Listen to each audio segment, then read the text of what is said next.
Hai semua, kita berjumpa lagi di kisahnya Letnan Imam dengan judul Dia Bukan Milikku di bab ke-73. Kabar Utami, sebelum nonton subscribe dan klik tombol loncengnya juga ya. Setelah nonton klik like dan komennya juga agar teman yang lainnya ikut menyukai video yang kamu tonton. Terima kasih. Selamat menyimak. Kalau menurut aku sih kayaknya sekarang posisi Utami masih mengkhawatirkan, tapi tenang aja, kami pasti cari info yang terbaik untuk kamu, kata Hendrik mengalihkan pembicaraan. Yang benar? Tanyaku ragu. Tunggu info lengkapnya dari Komandan Suryo aja. Udah ya, selamat istirahat. Hendrik memutuskan panggilan sepihak. Ah, sial. Seenak-enaknya aja Hendrik memutuskan panggilan, kan aku duluan yang menelpon. Sekarang coba kita telepon Suryo, beberapa kali memanggil tapi tak ada jawaban. Entah memang sedang tidak pegang ponsel atau sengaja tak mau mengangkat. Aku berjalan-jalan ke lingkungan sekitar, berkenalan dengan warga yang berpapasan. Ketika sedang mengobrol dengan warga, ada panggilan telepon masuk dari Suryo. Halo, sapaku. Apa kabar Endan? Tadi nelpon ya? Maaf lagi di jalan, kata Suryo. Iya. Ada perkembangan apa dari kasusnya Utami? Tanyaku tanpa basa-basi. Agak sulit menghubungi orang tuanya Utami. Mereka menutup akses komunikasi dengan kita, jawab Suryo. Siapa yang menjemput Utami di terminal? Bisa dilacak? Gak, Ahyar sama sekali gak tahu tentang itu. Hanya Utami dan orang tuanya yang tahu pasti. Ya karena orang tuanya menutup diri, kita stagnan, terang Suryo. Bodoh banget Ahyar, nyerahin Utami sama orang yang gak dikenal, sembarangan aja, aku mengumpat. Bukan salah Ahyar, perjanjian dia memang mengantarkan Utami sampai ke orang tersebut. Adapun tempatnya kebetulan di terminal, sanggah Suryo. Jadi orang yang ditemui di terminal itu bagian dari skenario Utami dan orang tuanya? Aku bertanya. Kemungkinan besar iya. Lalu motifnya apa? Belum dapat kita simpulkan. Saya rasa kamu bisa merangkaikan pola dalam kasus ini. Waktu itu Utami mutusin saya karena dia pengen menikah dengan Dr. Harun. Bisnis keluarganya banyak dibantu Dr. Harun. Bisa dibilang hutang budi. Siti Nurbaya zaman modern, aku memberikan info yang kutahu. Jadi kemungkinan Utami dan ibunya menolak perjodohan itu, begitu ya? Suryo balik bertanya. Kenapa hanya ibunya? Bapaknya tidak terlibat? Aku jadi tambah bingung. Selama ini Ahyar hanya berkomunikasi dengan Bu Sarah, ibunya Utami. Bapaknya tidak pernah disebut Ahyar, Suryo menjelaskan. Jadi hanya antara Utami dan ibunya. Aku memberi pendapat, sangat mungkin. Jadi Pak Budiman, bapaknya Utami adalah komisaris utama dalam perusahaan milik keluarga Dr. Harun, kata Suryo. Utami dan ibunya dalam posisi sulit berarti ya? Hematku. Kurang lebih seperti itu. Kalau saja kita bisa mengorek info dari ibunya Utami, kita bisa melacak keberadaan Utami, kata Suryo. Jika orang yang di terminal itu termasuk dalam skenario penculikan itu, berarti Utami dalam keadaan aman dong, kataku. Belum tentu. Saya membaca bahwa bapaknya Utami sangat dominan. Bapaknya berpihak pada Harun CS. Apa yang Utami dan ibunya lakukan sangat mungkin terbaca dan terlacak oleh bapaknya. Orang-orang di sekitar mereka semua sudah dilacak dan dimintai info oleh bapaknya bersama orang-orangnya Harun. Jika orang yang menyelamatkan Utami sudah terlacak oleh bapaknya Utami, jelas Utami dalam bahaya, kata Suryo. Kalau bapaknya sudah menemukan Utami, kasus ditutupkan. Kalau sekarang berarti kasus masih dalam proses penyidikan, balasku. Gak sesederhana itu, Mam. Ibunya Utami sangat tertutup. Kemungkinan rahasia Utami dan ibunya sudah terkuak dalam keluarga mereka dan sudah diketahui oleh Harun. Kita sudah sangat persuasif tapi seakan dia ketakutan sama kita. Itu yang membuatku sangat khawatir, kata Suryo. Jadi menurutmu, Utami sudah ditemukan tapi sekarang dalam kekuasaan Harun dan bapaknya? Aku berusaha menyimpulkan. Itu kesimpulan yang bisa kita tarik sementara ini, terang Suryo. Langkah selanjutnya apa? Tanyaku.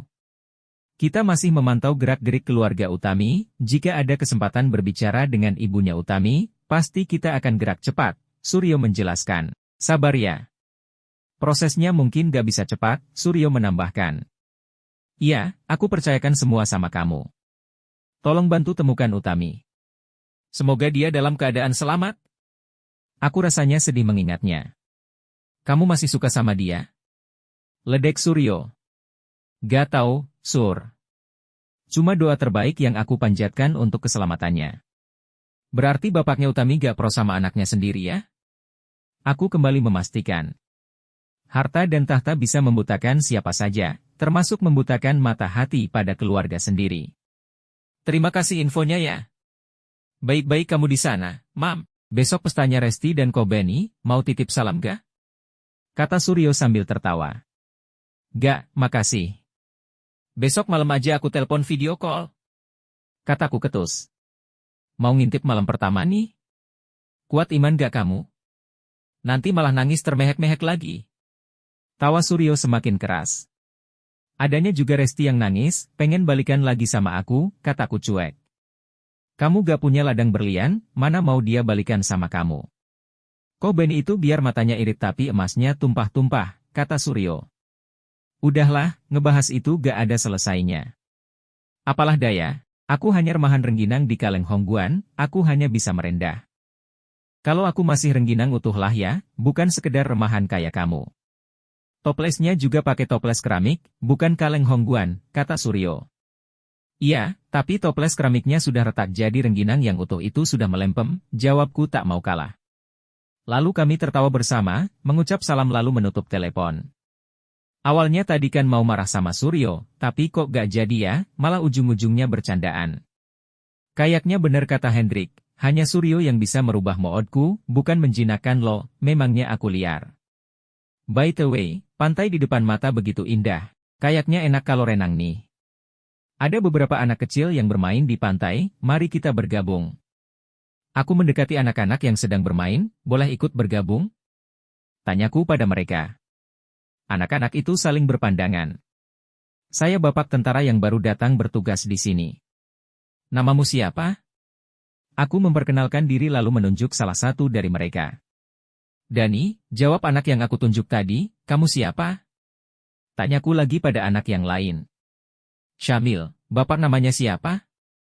Anak itu balik bertanya. Panggil saya Pak Imam ya. Aku memperkenalkan diri, lalu menanyakan nama satu persatu anak yang sedang berenang, lalu kami bermain air bersama. Mereka anak-anak sekitar sini yang tinggal tak jauh dari bibir pantai ini. Renang di pantai merupakan kebiasaan mereka karena lingkungan mereka adalah perairan. Bersama mereka, aku melupakan segala kepenatan dan permasalahan hidup.